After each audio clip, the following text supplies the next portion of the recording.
Olá, turma, tudo bem? Olá, eu sou o professor Cláudio Azevedo, tá? Quero me apresentar a vocês, minha formação inicial, sou economista, com mestrado em administração e controladoria, e o propósito de estar com vocês é, inicialmente, lhes parabenizar pela escolha do curso que vocês fizeram, vocês encontraram, então, uma opção que lhes dá toda a flexibilidade para seguir no estudo e continuar, né, tendo aprendizado. Tá? A nossa disciplina de finanças públicas e contabilidade pública é uma disciplina relevante, uma disciplina que faz com que a gente acabe permeando diversos assuntos que são importantíssimos para a formação de vocês. Espero que vocês, né, estejam utilizando aquele material que está exposto no ambiente virtual de aprendizado que é ótimo, um material assim, bem completo, né, bem dinâmico, como a gente pode dizer assim, bem amigável utilizar ele na plataforma. Eu fiz algumas consultas nele e vocês irão observar isso durante a nossa live aqui, e espero que vocês possam tirar o máximo, tá, ok? Então, vamos iniciar, certo? Inicialmente, né, o que a disciplina se propõe, tá? A disciplina que se propõe a tratar com vocês sobre algo que é essencial, algo que é importantíssimo, porque tem que ser discutido, tem que ser contemplado em nossa disciplina, que é inicialmente entender qual é o papel do Estado. Você deve ter percebido que na primeira unidade, basicamente é esta pergunta, querer entender, então, o que o Estado ele tem como papel prover aos cidadãos, tá? Lá, né, naquela nossa primeira unidade, a gente fala sobre quais são seus direitos, né, quais são os princípios, né, que a gente pode ter colocado aí, quais são os princípios, tá, quando a gente tem a compreensão de um Estado nacional, ele avança, depois passa pelas formas de governo, e a gente dá seguimento. Inicialmente, nós temos o Estado, então, ele é soberano, né, que é uma das características que lá colocamos, tá? Dentro dessa sua soberania, ele tem que buscar o quê, né? Um consenso, né? Consenso entre o que é papel das empresas, o que é papel do mercado, o que ele tem que deixar com que o mercado decida, o que é papel das pessoas, tá? E dentro de toda essa discussão, ele ainda tem que deparar que a informação não é algo que você possa conseguir de forma completa. Né? A gente corre sempre o risco de não ter toda a informação sobre aquele determinado assunto, sobre aquele determinado ponto que deve ser tomado uma decisão. Então, um dos pontos que é comum, né, quando a gente está falando sobre o papel do Estado, é essa ideia de que a informação é assimétrica. Quer dizer o quê? Né? Que a informação ela não chega de forma igual a todas as pessoas, e nem todas as pessoas vão conseguir ter o conhecimento por completo sobre aquilo que está sendo tratado. Isso é um assunto que cada vez mais está em debate, por mais que tenhamos cada vez um maior acesso à informação, ainda assim, né, existe ainda uma grande carência de conhecimento por todos sobre diversos assuntos. Um outro ponto que vem o papel do Estado, e aí a gente começa a dizer o que é função do Estado, né? Por aí a gente chega naquela discussão sobre os bens públicos, tá? É a ideia do entendimento de que muitas vezes o Estado ele expandiu a sua atuação à medida que ele justificava que existiam falhas no mercado. Existiam aspectos que o mercado por si só ele não poderia resolver. Quando a gente fala por mercado, aqui a gente entenda assim, um conceito base, né, de economia é a ideia da lei da oferta e da demanda. Se acreditava, então, que a lei da oferta e da demanda seria, então, crucial para contemplar qualquer potencial dúvida, qualquer potencial dificuldade para compreender sobre determinado assunto. Tá? Com base nisso, a gente segue, tá? Segue aí com vocês, tentando trazer esse esclarecimento, e então avançamos. Bom, neste slide aí a gente traz algo que acaba sendo basilar quando a gente pega a Constituição de 88, tá? Que é então a nossa carta, né, que acaba sendo o orientador sobre tudo o que deve ser feito pelo Estado. A gente coloca assim, no seu artigo 6, né, são direitos sociais, aspectos como a educação, a saúde, a alimentação, o trabalho, a moradia, o lazer, a segurança, a previdência social, a proteção à maternidade e à infância, a assistência aos desamparados, na forma desta Constituição. Tá? Então, se o Estado ele parte desse pressuposto, pegando a sua carta, né, que acaba fazendo, então, uma afirmação sobre o que é o seu papel. Então, uma das formas aí que é muito comum na literatura falar é que o nosso Estado, o Estado brasileiro, ele é caracterizado como um estado de bem-estar social, tá? O que é a ideia de estado de bem-estar social? Quer dizer que é o papel de um Estado que acredita que a sua responsabilidade vai muito além do que é o mínimo, né, do que é a média, de que muitos outros estados que podem ser caracterizados como liberais ou minimalistas possam entender que faz, né, parte, tá? Estados, muitas vezes, que são estados mínimos, muitas vezes, o que eles entendem por direitos, tá, é um leque bem menor do que esse que você pode ver evidenciado no artigo 6, tá? Então, partindo desse princípio de que o Estado brasileiro, a partir da sua carta, pode ser considerado um estado de bem-estar social, então compete a ele buscar atender isto aos cidadãos. E aí começam os problemas, tá? Então, o que temos, né? Temos um Estado que é caracterizado pela sua carta, por exemplo, né, a partir do que ele coloca como, né, assistir ao cidadão, acaba, então, ampliando seu escopo e permitindo que ele vá muito além, às vezes, em determinados aspectos, tá? Dando, então, as possibilidades que ele vá além de ser apenas como um Estado mínimo, né, um mero regulador do que são, né, do que deve ser feito, do que o mercado opera, tá? Ele vai muito além disso, acabando muitas vezes sendo um interventor, aquele que chega e vai além de estipular as regras, ele executa, tá? E para isso se lançam grandes desafios para o Estado brasileiro, como, por exemplo, à medida que ele se acha responsável cada vez mais por um maior número de atividades, então, o que acontece? É difícil, então, ele conseguir um compasso entre as suas receitas e despesas. Bem, até sim, né? Até ele busca e até ele garante, de certa forma. Porém, muitas vezes, para garantir esse avanço em suas responsabilidades e o seu crescimento, ele faz isso a partir do aumento da sua arrecadação. Uma das formas comuns de conseguir aumentar essa arrecadação, imaginem vocês, né? Imaginem vocês qual é a melhor forma para garantir, então, esse equilíbrio, tá, entre os recursos que são colocados. Bem, vamos exemplificar. Uma das formas comuns para que a gente possa fazer isso é aumentando a tributação, criando contribuições, colocando diversos aspectos para que as pessoas possam, então, permitir essa coleta. Vamos lá, né? Então, vocês veem que, à frente, iremos demonstrar que isso acabou gerando uma série de compromissos, né? Temos, então, o Estado brasileiro como um dos estados que apresenta uma das maiores taxas, né, que a gente pode colocar aí, maiores cargas, melhor, tributárias que incidem sobre seus cidadãos. Bom, um outro caminho lógico, né, a partir da afirmação de que o Estado brasileiro, então, cada vez mais se vê responsável por assumir determinados papéis, é tentar caracterizar aquelas disfunções que ele possa encontrar no mercado como falhas. À medida que ele encontra, né, à medida que ele afirma que aquilo se trata de uma falha, se torna um argumento para que ele, então, venha atuar. Tá? Algumas formas, né, de tentar identificar se há uma falha de mercado é quando se percebe a existência, por exemplo, em um determinado mercado em que há o que a gente chama de monopólio. Tá? O que seria o monopólio? É quando você vai em uma determinada relação de mercado em que a relação, que a gente fala da lei base lá da economia, a lei de oferta e demanda, é quando a gente encontra uma situação em que existe um único ofertante. Então, isso pode sim ser caracterizado como monopólio, porque o lado da barganha pertence a ele. Ele, então, como único a oferecer algo que é demandado por vários, ele pode, então, a balança pode pender, né, em outras palavras, para o lado dele. Quer dizer, o que ele vai afirmar qual o preço que deve ser pago por aquele item. Afinal, não há ninguém parecido ou igual para oferecer produto semelhante. A gente pode dizer que isso pode ter um grupo maior de pessoas. Vamos dizer que no lugar de ter uma pessoa a oferecer, enquanto outras 10 procuram, passe até agora 2 pessoas a oferecer. Essas 2 pessoas podem fazer uma convenção, né? E aí, então, decidirem entre elas sobre que preço praticar para junto àqueles clientes. Ainda assim, o lado da barganha está do lado deles, e eles, então, ainda assim impõem sobre a sociedade, sobre aqueles demandantes, o preço que será praticado.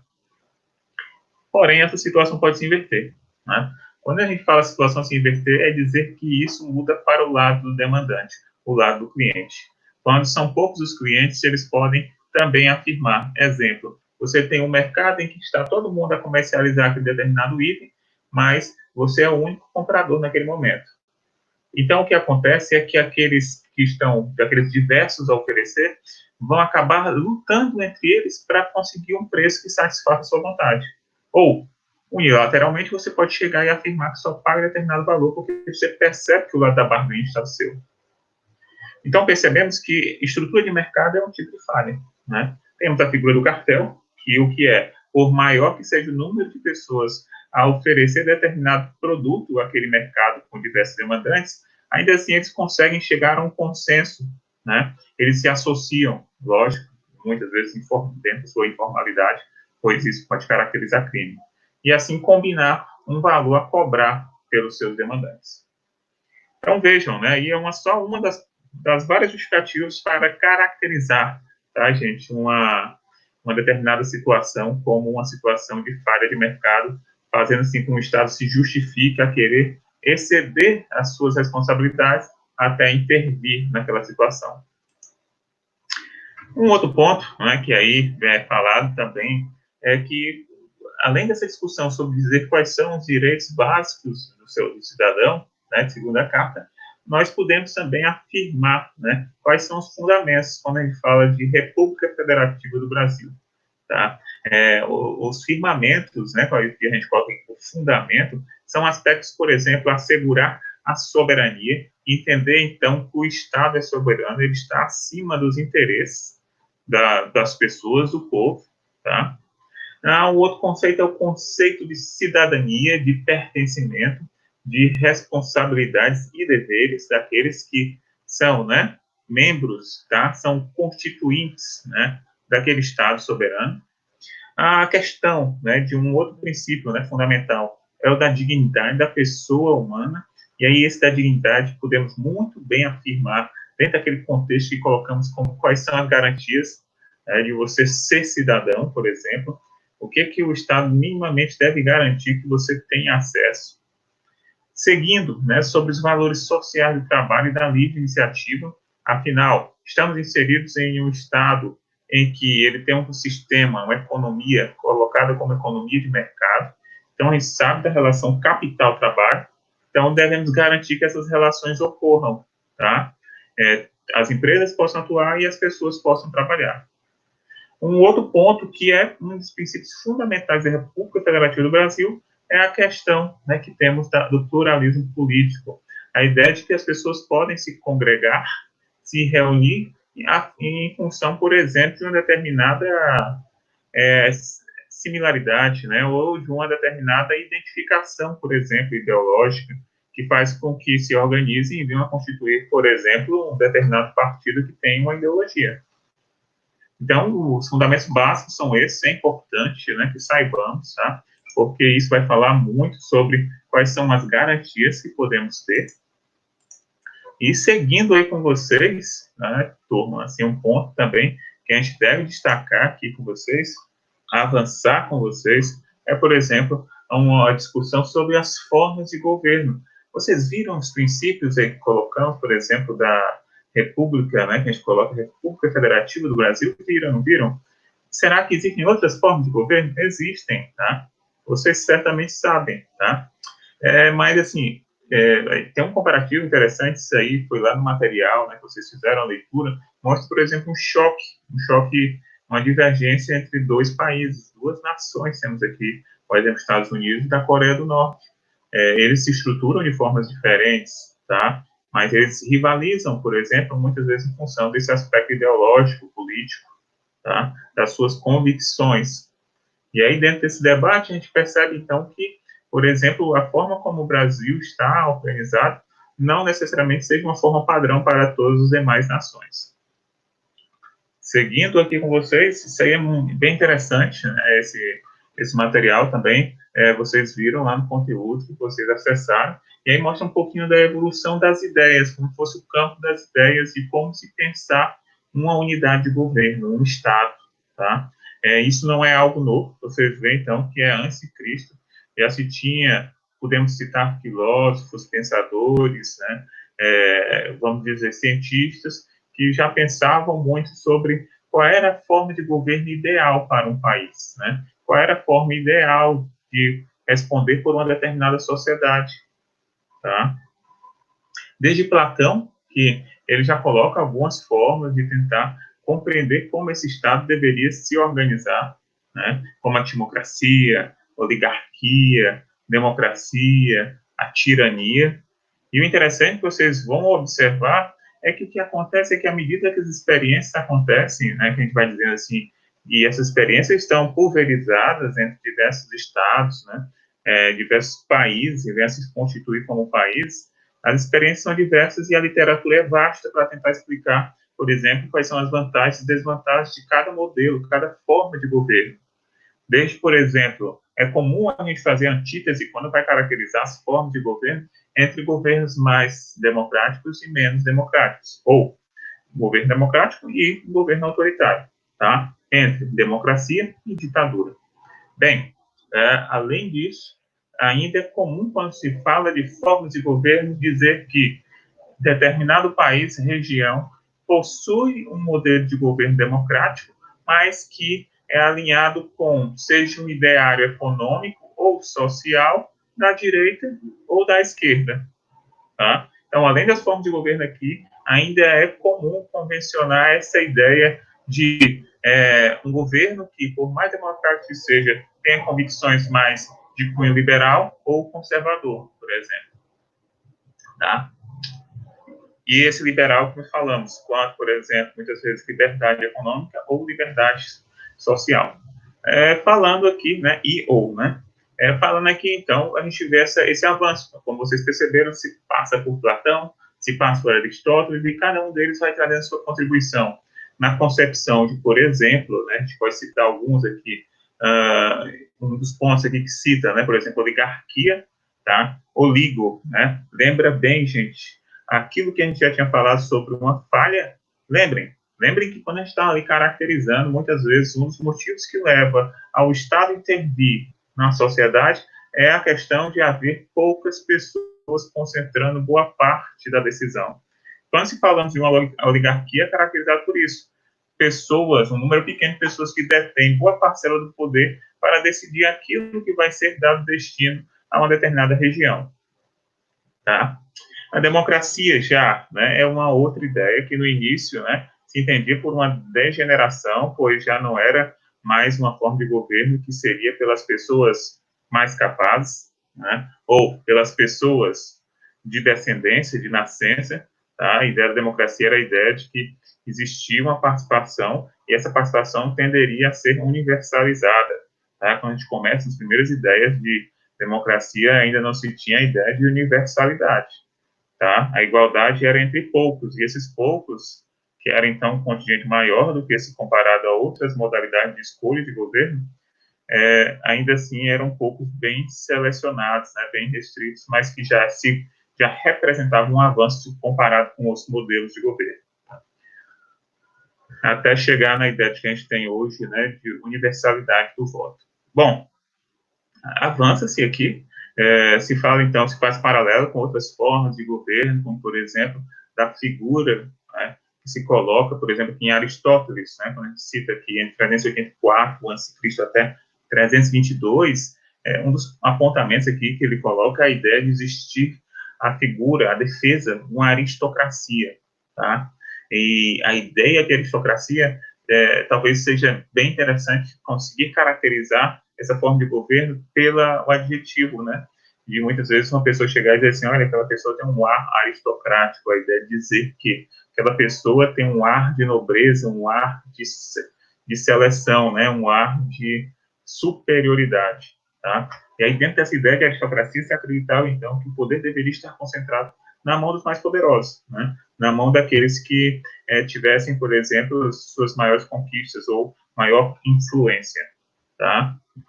Existiam, então, aqui também já algumas outras afirmações, mostrando, então, a ideia da degeneração da proposta democrática, pois, né, que afirmava que, por mais democrático que pudesse ser o governo ainda assim poderia ser caracterizado como, a gente pode colocar, né, como demagogo, tá? A ideia de demagogo realmente não é um elogio, a ideia é se dizer que se promete, né, ao povo, pois esse povo decide, mas se promete com palavras falsas, né? Se promete com aquilo que não irá cumprir, apenas com o propósito de conseguir, de conquistar o poder, tá?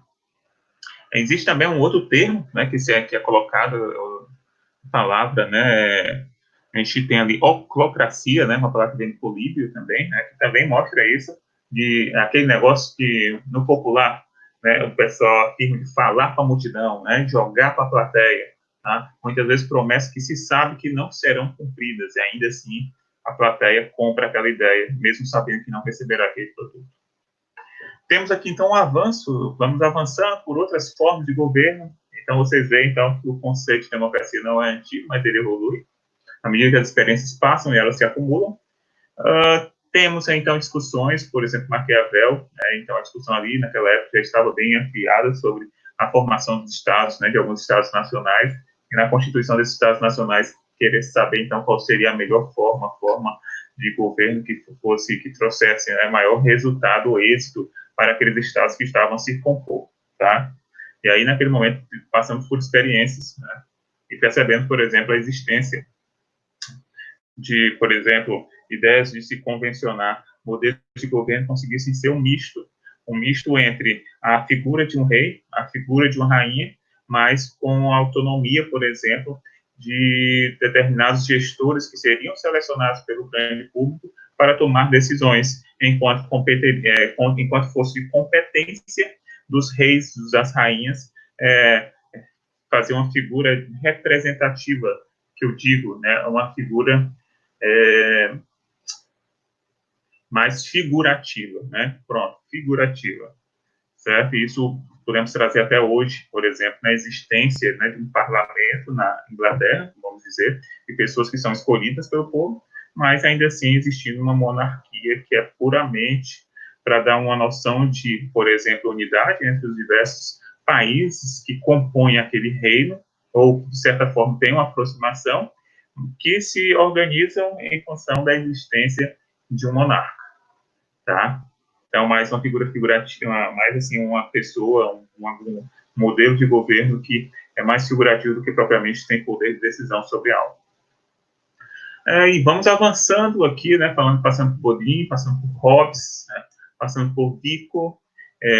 Pronto, um ponto a destacar aqui, né, quando a gente vai avançando, é que uma outra degeneração que podemos afirmar, turma, quando se fala de democracia, tá, é dizer que existe o demagogo que promete não cumpre, né, governos que, ou então planos de governo, né, ou candidatos demagogos que fica claro para a grande maioria, e existe a figura do déspota, aquele que consegue fazer das suas formas chegar até o poder, e o problema nem é tanto não poder cumprir, mas o abuso do poder que pode estar associado ao exercício desse representante, tá?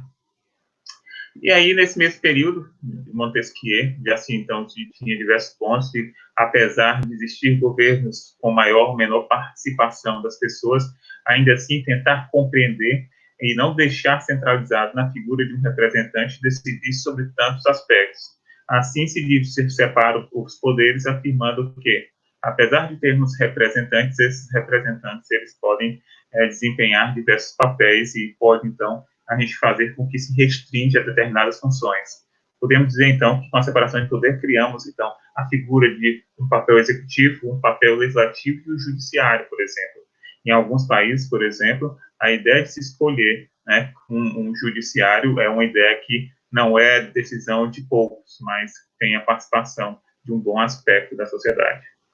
Seguindo aqui com Hegel, né, falamos então sobre outros aspectos, falamos sobre, por exemplo, aspectos, por exemplo, de a possibilidade de, apesar de existir diversas formas, ainda assim ter a separação do poder e a limitação do que pode ser feito e não pode ser feito. Então, cada vez mais um senso de responsabilidade e compromisso sobre aquele exercício.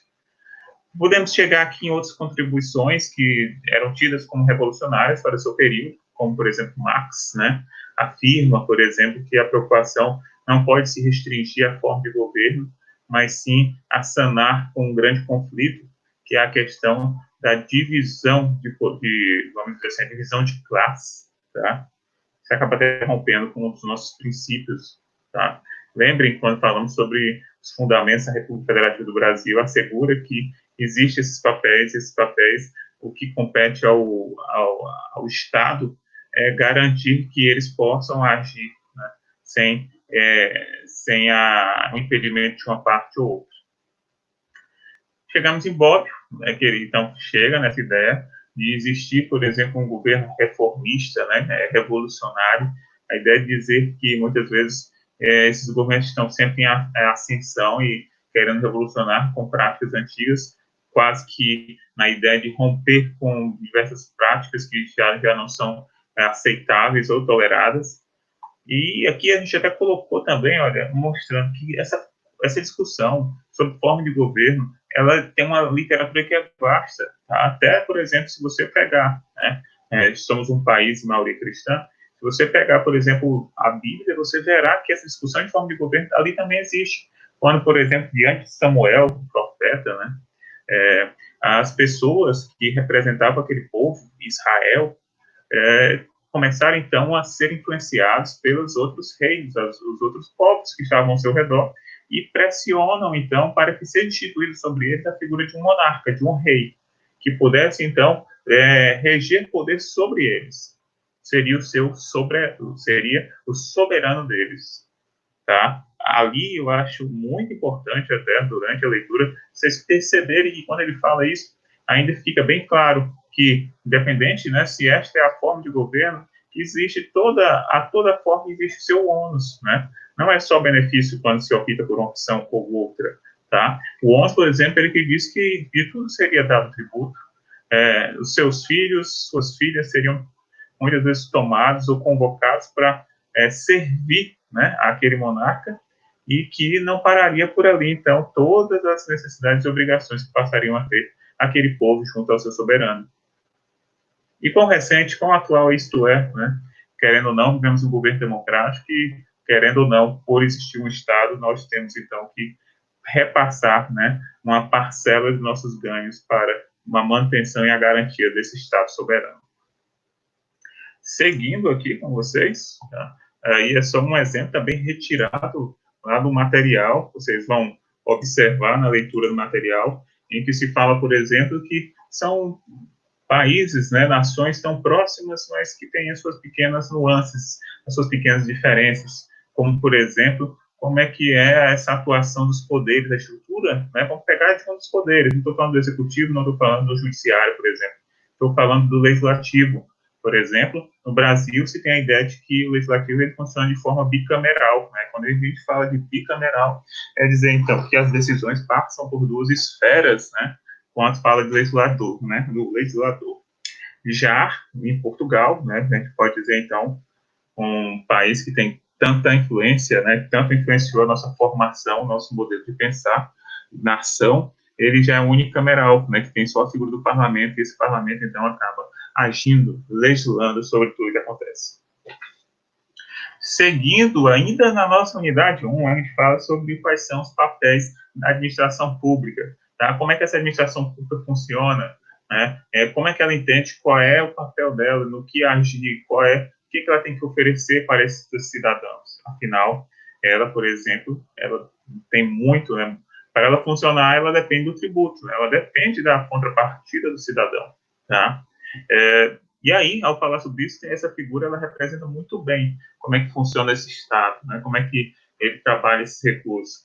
É interessante esse infográfico, que no papel de ele falar, então, que a administração pública basicamente executa esses serviços públicos, ela afirma que, por exemplo, o principal ponto, se a gente colocar assim, qual é a finalidade da administração pública? Coloca assim, atender exclusivamente aos interesses públicos, né? Os interesses desses cidadãos, os interesses para a manutenção, né, desta sociedade. E aí mostra as estruturas, né? Estruturas que falam, então, de um avanço, tá? De um avanço sobre a concepção das estruturas da administração pública, partindo de um modelo patrimonialista voltado, né, para essa influência do tocante do patrimônio, tá? Avançando pelo modelo burocrático. Lembre, né, que o termo burocrático não é aquele estereótipo de imperfeição, de falha, de como posso dizer, ineficiência, tá? Mas sim aquela ideia de que todo organismo, todo sistema, ele deve funcionar de uma forma em que faça melhor uso, respondendo aos princípios racionais e legais para a execução de qualquer que seja a atividade e processo.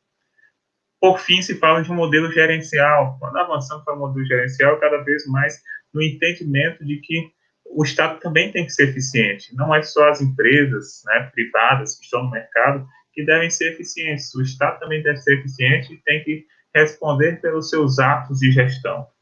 À frente até, uma das coisas que iremos falar, que muito ajuda a entender isso, é a lei da responsabilidade fiscal, né, que importa aquela lei complementar de 2000, tá bom?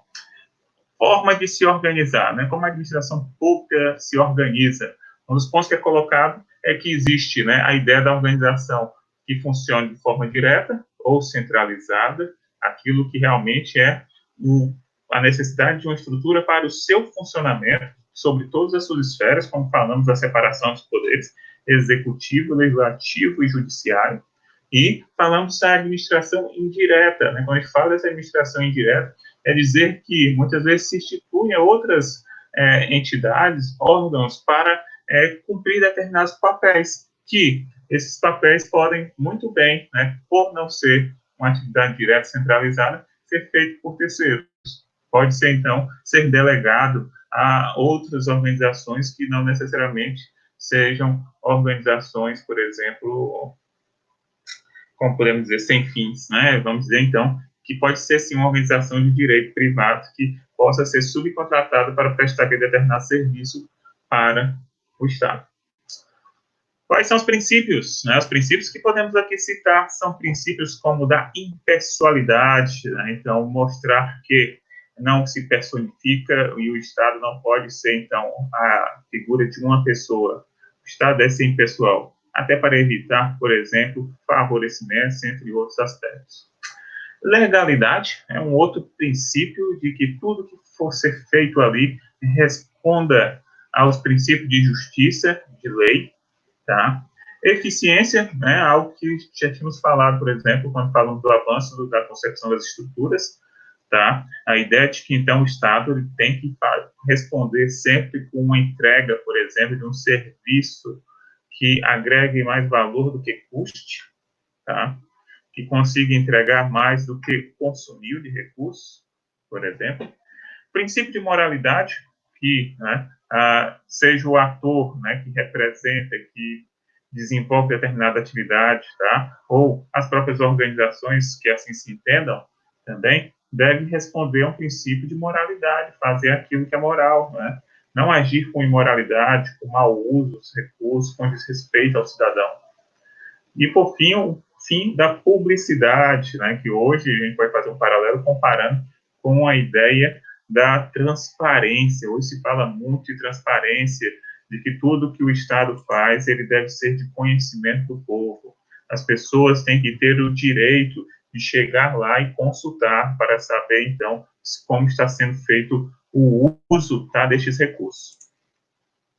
Seguindo aí, né, aqui é uma tirinha também que foi tirada aí lá, mostrando, por exemplo, a diferença entre administração direta e indireta, né, dizendo que, por exemplo, a administração direta, né, os órgãos que estão ali instituídos, que fazem realmente aquilo que geralmente está dentro da competência essencial do Estado, e indireta, por exemplo, são aquelas que podem ser feitas por terceiros, tá?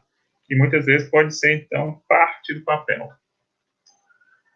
Bem, aqui, né, a gente coloca um conteúdo, esse conteúdo aí é tentando explicar um pouquinho daquela história de que o Estado cada vez mais amplia, estende a sua responsabilidade na justificativa, por exemplo, de querer responder a uma determinada falha, por exemplo, que ele percebe no mercado. E aí, dentro dessa ideia, se tenta, né, justificar a necessidade de interferência ou não do Estado a partir de aspectos se aquele determinado bem que ele quer oferecer fere algum desses princípios de rivalidade, por exemplo, né? A ideia de rivalidade é a ideia de dizer se oferecer aquele serviço, aquele bem, ele se caracteriza por um bem que você oferecer para uma determinada pessoa impede de que outra pessoa tenha acesso. Se for isso, então, quer dizer o quê, né? Quer dizer que, olha, para que você tenha acesso a esse bem, uma outra pessoa vai deixar de ter, tá? Ou isso, então, são muitas vezes características de bens individuais, únicos, tá? E existe também a ideia do bem, né, que tem a característica de não rivalidade, são bens que você pode oferecer em um amplo aspecto de pessoas ter acesso a ela, tá? Isso aí são algumas características, tá? Mas foi mais para ampliar com vocês, né? Mas ainda assim a temática, né, do papel do Estado sempre deve estar relacionado quanto o que é responsabilidade do Estado, até onde o Estado deve atuar, o que a sociedade necessita. E é correto ele vir a oferecer no lugar de, por exemplo, figuras privadas de outros entes? Até onde isso pode acabar impactando aqueles que seriam os beneficiados? Até que ponto vale a pena o Estado intervir e oferecer esse determinado bem, se isso não levar a um ônus excessivo à sociedade em geral, tá? Então, vamos lá. Gastos públicos, a ideia, por exemplo, muitas vezes se justificar por, né, entender que a solução que está em prática no mercado não é uma solução eficiente, tá? Um outro ponto de tentar compreender que muitas vezes os gastos se fazem por uma ideia de tentar resolver alguma falha de alocação de recursos, né, distribuição dos benefícios. Então, por exemplo, muitas vezes o Estado afirma que é papel interferir em determinado aspecto, pode dizer que existe uma distorção, né? O que a gente chama de distorção? E isso é real no Brasil, por exemplo, é uma grande amplitude social, né, a ideia das classes sociais, haver uma discrepância em que, por exemplo, um número pequeno, unitário de pessoas, às vezes, tem acesso a determinados serviços do Estado em que milhares de pessoas não conseguem, por exemplo. Né? Seguindo aí com vocês, e aí isso leva a que muitas vezes o Estado, querendo dizer que faz um bem para determinada pessoa, né, se justifica muitas vezes a ineficiência quando vai utilizar esse recurso, tá? Ferindo, então, alguns princípios, né, do bom uso do recurso público, tá? E aí, então, nisso, a gente chega lá na frente, quando vai atrás de saber sobre a administração pública, especialmente sobre a contabilidade pública, por exemplo, como é que é feita a aferição? Como é que mensura, então, para saber se realmente está sendo feita a boa versação dos recursos, a boa utilização deles? E aí, então, vai atrás de entender, né, como é que está orçado os recursos para atender determinado objetivo, tá? Que ações são essas, né? Porque muitas vezes a gente sabe que, por melhor que seja a intenção, ainda assim podemos acabar correndo grandes crises, né, ou agravamentos à sociedade. Aqui é um ponto que a gente só faz, então, uma diferenciação entre gastos do governo e gastos públicos, por exemplo, tá? A gente coloca aqui como gastos governamentais aqueles gastos que estão relacionados, né, seja administração direta e indireta, e temos a ideia de o gasto público como algo além.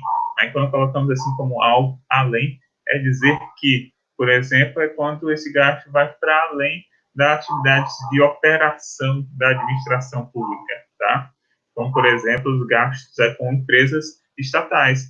Olha, a gente não tinha falado ainda desse termo, né, empresa estatal, tá? Mas boa parte dessas empresas estatais, elas surgem, por exemplo, com uma justificativa do Estado que respondeu a determinada falha, tá? Essa determinada falha, por exemplo, é dizer o que, olha, o país não tem uma infraestrutura energética, por exemplo, né? Então se cria uma Eletrobras, né? Olha, o país, o Estado não tem uma rede de telecomunicações desenvolvida, então se cria uma Telebrás, tá? O Estado não tem acesso aos recursos fósseis, o Estado não tem ainda uma infraestrutura, como a gente fala, né, energética, né, energética não quanto à geração da energia, mas sim do combustível que pode ser utilizado para diversos fins, né, e tem um grande impacto logístico, por exemplo, né, esse combustível fóssil pode ser utilizado desde o veículo individual até a geração de energia, como nas termoelétricas, ok? Então, muitas das empresas estatais, como por exemplo os Correios também, tá? Eles se justificaram em função de responder uma ineficiência que se tinha para aquela sociedade. Ok? Então, seguindo aí com vocês, então vocês acabam compreendendo a partir dessa distinção até onde o Estado brasileiro ele pode ir, né? Até onde ele foi, né? E será que esses gastos públicos eles ainda se justificam com essas empresas estatais? Será que hoje uma discussão cada vez mais comum sobre, por exemplo, privatização, concessão, né, determinados gastos que o Estado em um determinado momento fez, né, hoje ele já não pode se desfazer? São discussões. Seguindo aí, né, um outro ponto que trazemos aqui é a ideia de que como será, então, a melhor forma de garantir que o Estado não está fazendo mau uso dos recursos, tá? É um dos pontos que a gente traz aqui a ideia, tá? O Estado brasileiro é um Estado que planeja. Perfeito. É um Estado que planeja, é um Estado que também propõe orçamento, é um Estado que respeita um orçamento.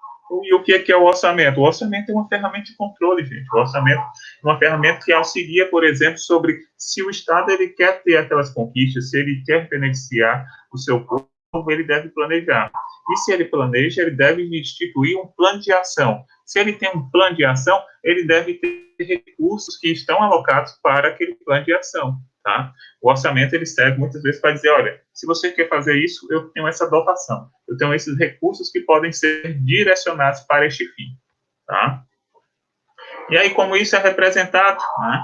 A gente, dentro dessa ideia, nesta unidade, nesse tópico, tá? Quando está tratando sobre isso, traz a ideia, por exemplo, de que o Estado ele se estrutura dentro do seu orçamento público a partir de certas diretrizes, de um processo orçamentário. Quando se fala desse processo orçamentário, durante o tópico do que foi apresentado, a ideia de que existem etapas. Esse processo passa desde um plano plurianual, que tem uma ideia de médio e longo prazo, de que, por exemplo, quais são os gastos, ou então qual é o plano daquele governo, para o que ele vai fazer, tá? E aí, a partir disso, avança, né, para, por exemplo, o que a gente tem de lei de diretrizes orçamentárias, que, então, é um horizonte, tá? É um horizonte, por exemplo, como se fôssemos numa ideia de planejamento, aí, ó, olha, o nosso plano plurianual é como se fosse, então, um planejamento estratégico de longo prazo, né? No caso, médio e longo prazo, tá? Na medida que nós chegamos a uma lei de diretrizes orçamentárias, é a ideia de que, à medida que isso vai avançando, isso vai se realizando, se materializando em gastos, por exemplo, tá?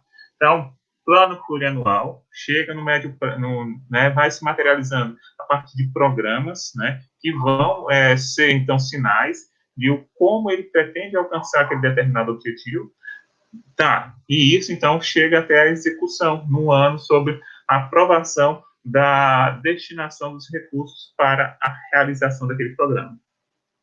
Então, percebam, a gente está mostrando isso de forma simplificada, mas sabemos que por trás existe todo um trâmite, desde o que foi percebido pelo Executivo até isso ser aprovado pelo Legislativo, né, com as suas observações, seus apontamentos, e o retorno ao Executivo para que o Executivo, então, dê, então, por encerrado, né, ou então por concretizado a aprovação para que seja executado o uso daqueles recursos para aquele determinado fim. Tá? Então, vejam que aqui é um exemplo prático, quando falamos do processo orçamentário, então conseguimos trazer aquela ideia daquele avanço que teve nas formas de governo, quando falou, a democracia é bom? Sim, a democracia é ótima, mas nós temos que fazer, então, cada vez mais, com melhor estruturar essa forma de governo para que não concentre poder na mão de poucos, e que, então, criamos esferas em que compete um fiscalizar o outro. Ok, então temos aí, né, esse é o ideal, né, gente, tá? E aí, então, funções orçamentárias que temos aí, né? Ainda, né, isso aí foi um infográfico, né, que está lá no material, vocês devem ter visto, então, olha, que compete ao Estado, né? Papel de alocar os recursos, né, fazer, então, como melhor alocar esses recursos para o que é prioridade do governo, por exemplo, a educação, por exemplo, a saúde, tá? Hoje estamos em um período em que se fala que uma das principais preocupações, né, do Estado brasileiro é a saúde. Vemos, então, ampla atuação do SUS, por exemplo, né, no Sistema Único de Saúde, para tentar atender essa emergência que estamos passando. Papel também, né, o que pode ser também aí papel, né, do orçamento, né, visto pelo governo, como estabilizar determinadas situações, né, sanar determinados aspectos intempéries. E um papel distributivo, tá, de, por exemplo, tirar de uma parte para, então, acabar equilibrando outra.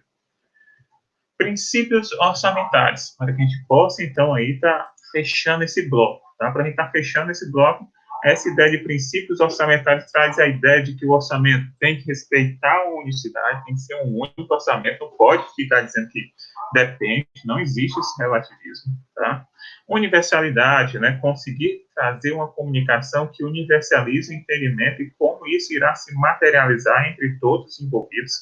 Exclusividade, né? Não pode, por exemplo, haver um estranhamento ou, né, a ideia de dizer que algo, um mecanismo para tentar favorecer, né, ou beneficiar um determinado público. Orçamento bruto, né, um outro princípio, tá?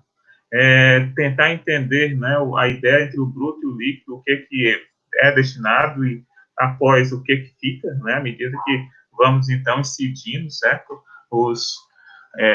Vamos dizer, né, as aplicações, né, ou então as deduções que se tem sobre esses recursos.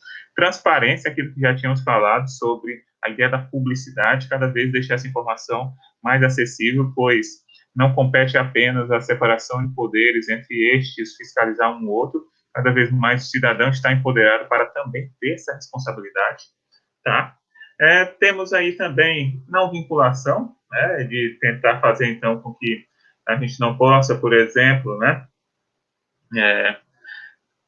ser levado a determinadas dependências, né, permitir uma certa flexibilidade para poder destinar ou dar autonomia para determinados governos priorizarem outros aspectos.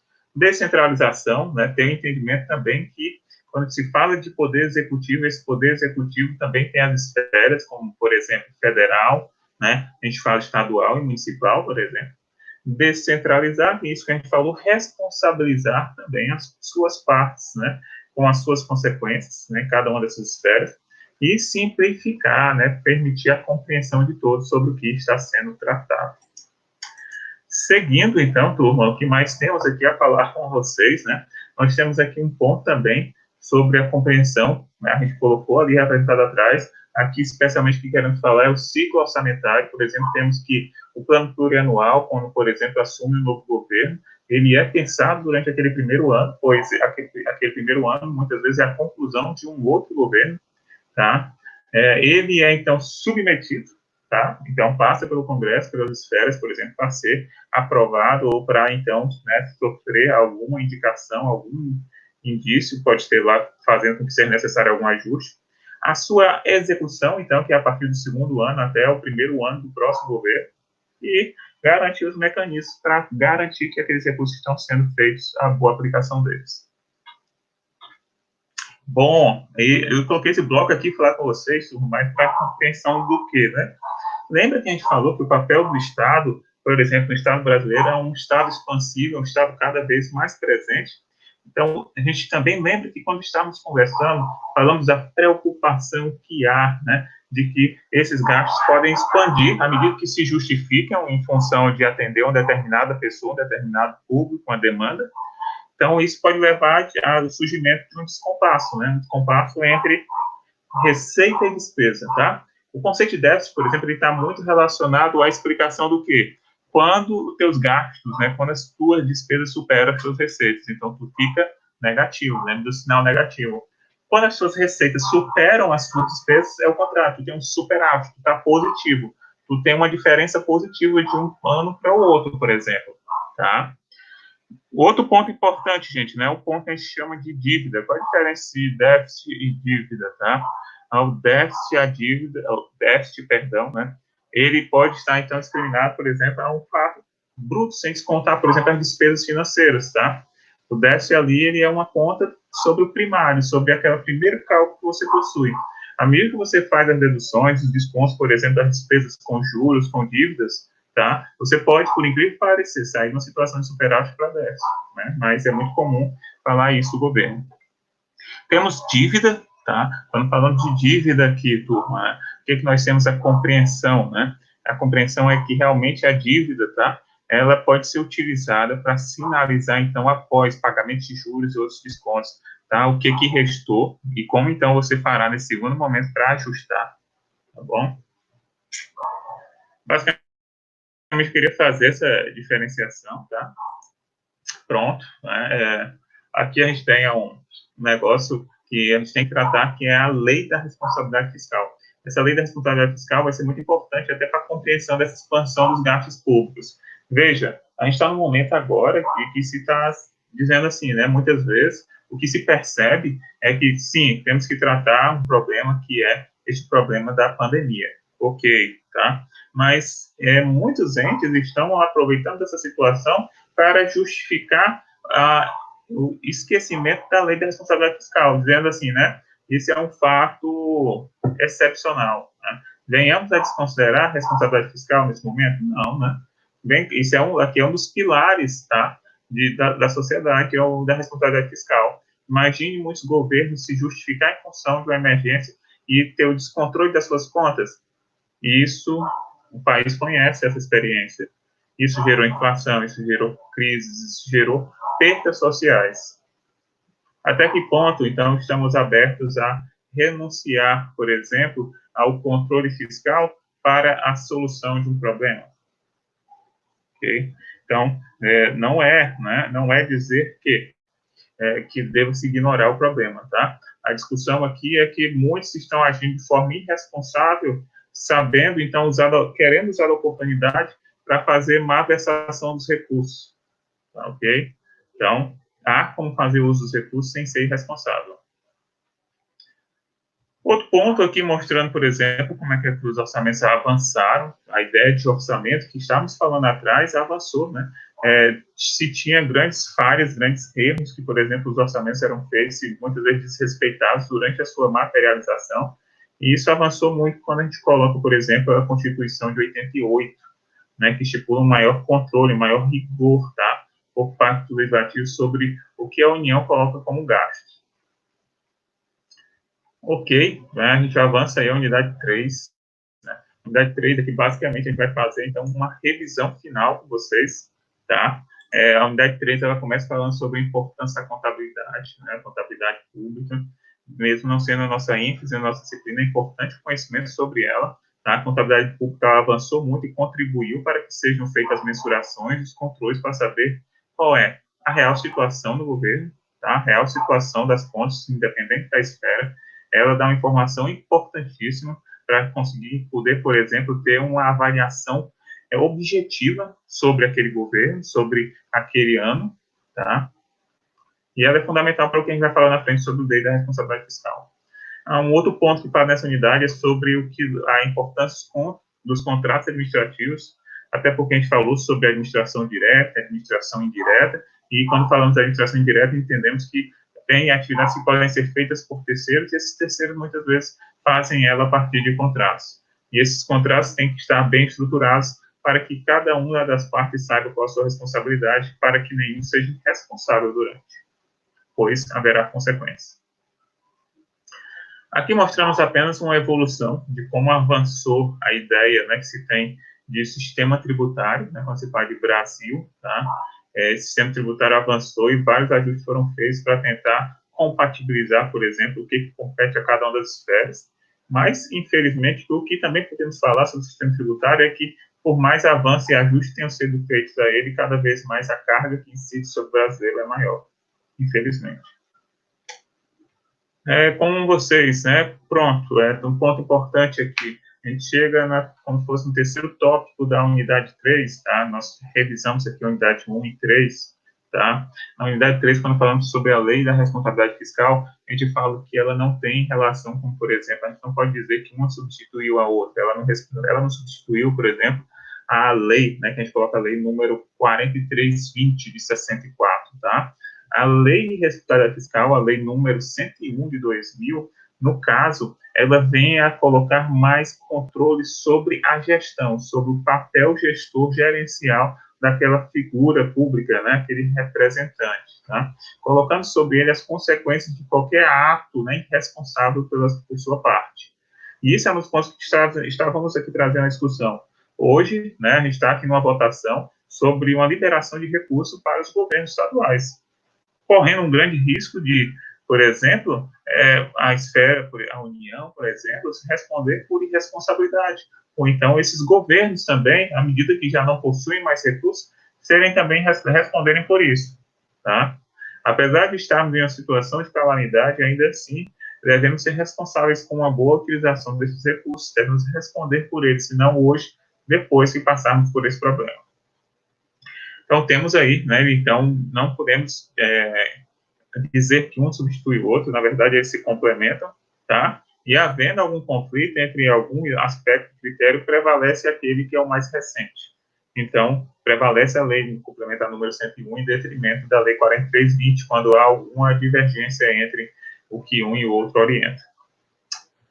Ok, colocamos aqui a vocês, né, uma imagem que resume um pouquinho a lei de responsabilidade fiscal, tá? Que ela coloca basicamente, então, essas orientações, né, sobre o uso desses recursos públicos, tá? Uma palavra importantíssima para a responsabilidade fiscal é que ela também, né, favoreceu muito a maior transparência e leitura também das partes interessadas sobre como está sendo feito o uso destes recursos, tá bom?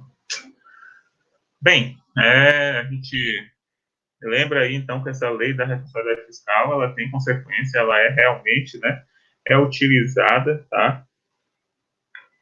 Podemos até falar que, falando de responsabilidade fiscal, exemplificando em responsabilidade, a gente pode até, muitas vezes, é por isso que o conhecimento, a educação fiscal é importante para o eleitor, para o cidadão, tá? Porque a partir dela, podemos, então, avaliar sobre um outro escopo aquilo que está sendo promovido ou aquilo que está sendo prometido pelo candidato, pela figura pública, se aquilo é realmente realizável, à medida que temos o conhecimento de conhecer as contas públicas e, devido à transparência, podemos, então, avaliar. Pois, né, na unidade 3, quando vocês fizeram a leitura, vocês devem ter visto, por exemplo, uma situação em que um determinado candidato prometeu que poderia, então, fazer reajustes salariais, por exemplo, do funcionalismo público. No entanto, o governo anterior já estava no limite dos gastos que era permitido destinar, então, para essas despesas. Então, conhecimento é poder, gente. Então, o que eu quero terminar com vocês nesta unidade é dizer assim, cada vez mais vocês, especialmente, como pessoas que detêm conhecimento sobre a gestão pública, sejam fiscais, né? Ajam como fiscais, então, vamos dizer, né, da figura pública, do nosso representante, ou então desses atores que, por uma forma ou outra, exercem, né, poder, tá, sobre muitos outros, tá? Então, parabenizar vocês, né? Aqui eu quero só terminar com vocês mostrando quanto, né, da carga tributária que incide sobre nós. Isso aí é um dado que é calculado até 2012. A ideia é de que agora, se colocássemos para 2020, estaria bem maior. Aqui é uma base de incidência, mostrando também o quanto desproporcional é a incidência desses impostos, né, dessas contribuições, tá? Mostrando, por exemplo, boa parte dela é sobre o consumo, tá? Bens e consumos. Aqui é fazendo um comparativo, ó, mostrando a todos aí, então, a diferença, tá? Que o Brasil, como o Brasil incide sobre o consumo, parecido com ele, a gente pode colocar o México, tá? Então, geralmente, países que incidem geralmente sobre isso são países mais desiguais, tá? Por quê? Porque, geralmente, quem sente mais é aquelas pessoas que usam a parcela maior dos seus rendimentos para o consumo, né? Exemplo, então, as classes sociais mais baixas, geralmente, uma boa parcela do rendimento que ela possui é para garantir, então, a sua sobrevivência. Então, boa parcela dos seus custos vai com, por exemplo, cesta básica, alimentos, né, em geral, vestuário, tá? São as garantias mínimas, né, do que comer, do que beber, do que vestir, e é onde está incidindo boa parte da carga tributária, tá? Energia, hoje a gente tem como algo básico, né? Então, energia, telefone, tá? E aí é onde vem o maior ônus. Seguindo aqui com vocês, mostrando então que, por exemplo, eu tinha um dado aqui colocando que nós, brasileiros, passamos em média, né? Aí era 4 meses e 30 dias, pode colocar 5 meses, né, se a gente for pensar, no caso desse ano, nem imagino, né, não é bom nem imaginar, tá? Concluímos com um último ponto aqui, trazendo a situação da pedalada fiscal, tá? Então, pedalada fiscal nada mais é do que, por exemplo, dentro de todo aquele mecanismo que estruturamos, se alegar, por exemplo, que se fez o uso correto dos recursos e esses recursos foram destinados, né, e utilizados dentro do que foi colocado dentro dos planos orçamentários. Qual é o problema disso? Qual é? O problema é que muitas vezes se faz um malabarismo, né, se chama de malabarismo aí, né, a ideia de dizer que, olha, eu não vou liberar esse recurso esse ano, vou deixar para liberar no próximo exercício, porque assim eu vou ter cumprido, né, a boa utilização dos recursos, quando efetivamente aquele recurso deveria ter sido alocado, mas contabilmente ele passa a informação divergente daquela que é a necessária. E aí, então, isso é o quê? Ser irresponsável. Ok, turma, então, novamente reforço a vocês, a gente concluiu aqui com a nossa live. Oriento vocês, então, se possuírem alguma outra dúvida, outro aspecto que vocês acham importante esclarecer, empatizo a necessidade de vocês procurarem seu tutor, lerem novamente o material, tá? Terem atenção, tentar entender um pequeno detalhe que pode fazer muita diferença, por exemplo, na resolução das atividades, tá? E sucesso a todos, tá? Agradecemos, então. Desejamos aí, então, vocês que a gente possa estar passando por esse momento o quanto antes, né? Possamos ficar em casa, né? Ter o cuidado e zelo com a nossa saúde e sucesso. Obrigado a todos, saúde a todos, familiares, amigos, tá? Até mais.